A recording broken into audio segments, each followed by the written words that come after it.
ಹೋದ ವರ್ಷ ಸಾರ್ವಜನಿಕ ಗಣೇಶೋತ್ಸವ ಸಮಯದಲ್ಲಿ ಗಣಪತಿಯನ್ನೇ ಅರೆಸ್ಟ್ ಮಾಡಿ ಇವರು ಪೊಲೀಸರು ಹಿಡ್ಕೊಂಡು ಹೋಗಿದ್ರು. ಈ ವರ್ಷ ಡಿ ಜೆಯನ್ನು ಅಲೋ ಮಾಡ್ತಾ ಇಲ್ಲ. ಆ್ಯಂಡ್ ಇದಕ್ಕೆ ಶಾಂತಿ ಸುವ್ಯವಸ್ಥೆ ಹಾಳಾಗತ್ತೆ ಅಂತ ಹೇಳ್ತಾ ಇದ್ದಾರೆ. ಆ್ಯಂಡ್ ಮುಂದಿನ ವರ್ಷ ಪೂಜೆ ಮಾಡುವ ಭಟ್ರನ್ನೇ ಅರೆಸ್ಟ್ ಮಾಡಿಸ್ಬೋದು. ಹೇಗೂ ಸರ್ಕಾರ ಅವರ ಪರವಾಗಿಯೇ ಇದೆ.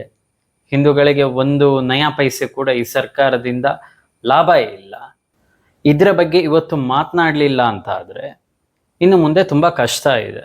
ಯಾಕೆ ಅಂತಂದರೆ ನಮ್ಮ ಹಿಂದೂಗಳ ಯಾವುದು ಆಚರಣೆ ಇದೆ ಅವುಗಳ ಮೇಲೆಯೇ ಸದಾ ಕಲ್ಲು ತೂರುವ ಈ ವ್ಯವಸ್ಥೆ ಇದೆಯಲ್ಲ, ಇದು ಇವತ್ತಿಂದ ಅಲ್ಲ, ಮೊಘಲರ ಕಾಲದಿಂದನೇ ಬಂದಿದೆ. ಆ್ಯಂಡ್ ಇದು ನಿಲ್ಲಬೇಕು. ಅದಕ್ಕೋಸ್ಕರ ನಾವು ಒಗ್ಗಟ್ಟಾಗಬೇಕು. ಕರಾವಳಿ ಜಿಲ್ಲೆಗಳಲ್ಲಿ ಸೌಂಡ್ ಸಿಸ್ಟಮ್ ಅನ್ನು ಡಿಪೆಂಡ್ ಆಗಿ 10,000 ಜನ ಕಾರ್ಮಿಕರಿದ್ದಾರೆ ಡಿ ಜೆಯನ್ನು ಅವಲಂಬನೆಯಾಗಿ. ನಾನು ಡಿ ಜೆ ಕಾರ್ಯಕ್ರಮಕ್ಕೆ ಹೋಗುದಿಲ್ಲ ಅಂತ ಇಲ್ಲ, ಹೋಗ್ತೇನೆ, ಜಾಸ್ತಿ ಹೋಗುದಿಲ್ಲ. ಆದರೂ ಇದನ್ನು ನಂಬಿಕೊಂಡು 10,000 ಜನ ಇರುವಾಗ ಏಕಾಏಕಿ ಡಿ ಜೆಯನ್ನು ಹಾಕಬಾರದು, ಅದು ಹಿಂದೂಗಳ ಹಬ್ಬದ ಸಮಯದಲ್ಲಿ ಅಂತ ಹೇಳೋದು ದೊಡ್ಡ ತಪ್ಪು. ಇವತ್ತು ಸದನದಲ್ಲಿ ಇದರ ವಿಷಯ ಚರ್ಚೆ ಆಗಿದೆ. ಆದರೆ ಇಂತಹ ಪ್ರಯತ್ನಗಳು ಮುಂದೆ ಆಗಬಾರ್ದು ಅನ್ನೋ ದೃಷ್ಟಿಯಲ್ಲಿ ಈ ವಿಡಿಯೋ ಮಾಡ್ತಾ ಇದ್ದೇನೆ.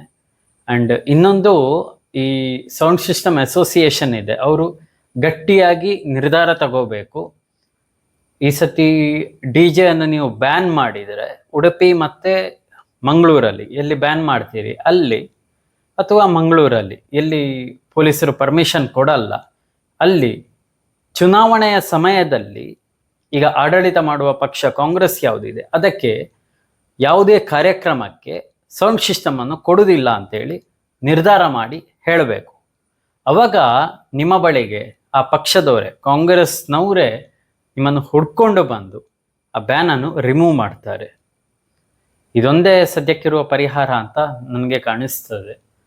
ಆ್ಯಂಡ್ ಇನ್ನು ಪೊಲೀಸರಿಗೆ ಹೇಳೋದು, ನಿಮಗೆ ಇಷ್ಟು ವರ್ಷ ಶಾಂತಿ ಸುವ್ಯವಸ್ಥೆ ಕಾಪಾಡಲಿಕ್ಕೆ ಆಯಿತು, ಆದರೆ ಈ ವರ್ಷ ಡಿ ಜೆಯಿಂದ ನಿಮಗೆ ತೊಂದರೆ ಆಗ್ತಾ ಇದೆ ಅಲ್ಲ.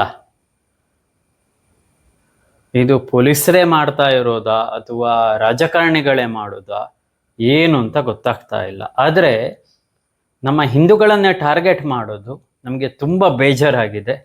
ಇದರ ಬಗ್ಗೆ ನಿಮ್ಮ ಅಭಿಪ್ರಾಯ ಏನು ಅಂತ ಹೇಳಿ ಕಮೆಂಟ್ ಮಾಡಿ.